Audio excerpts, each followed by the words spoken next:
पुढे एक राजकीय बातमी। नारायण राणे भाजपमधल्या धनिक शेटजींची भाषा वापरताय असं संजय राऊत म्हणाले। राणे हे मुंबई घडवणाऱ्या मराठी लोकांचा अपमान करत असल्याचंही संजय राऊतांनी म्हटलं। सामनामध्ये रोखठोक सदरातून संजय राऊत यांनी राणेंवरती टीका केली। मुंबई मराठी माणसांनी निर्माण केलेली नाही असं राणे म्हणाले होते असं राऊतांनी म्हटलंय। शिंदे यांच्या मंत्रिमंडळातले काही मंत्री दक्षिण मुंबईमध्ये 72व्या मजल्यावरती राहतात, याचं श्रेय राणे कुणाला देणार, हा सवाल राऊतांनी उपस्थित केलेला आहे।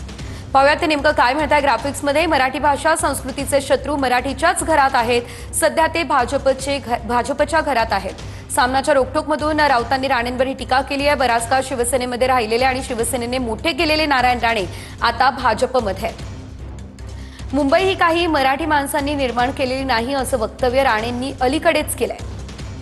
मुंबई बहुरंगी आहे, उद्योगधंदे बाजारपेठा वगैरेमध्ये मराठी माणसाचं योगदान नाही असं राणे म्हणाले।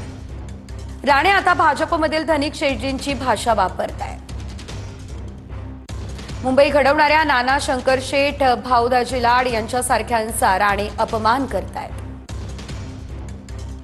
मुंबई मराठी माणसाच्या रक्तातून घामातून उभी राहिली आहे, त्याच रक्तातून शिवसेना निर्माण झाली आहे। त्याच शिवसेनेमुळे आजचे नारायण राणे निर्माण झाले। शिंदे वगैरे लोकांचे जनकत्व शिवसेनेकडेच जातं। नारायण राणे यांच्यासारख्यांनी हे समजून घेतलं पाहिजे असं राऊतांनी म्हटलेलं आहे।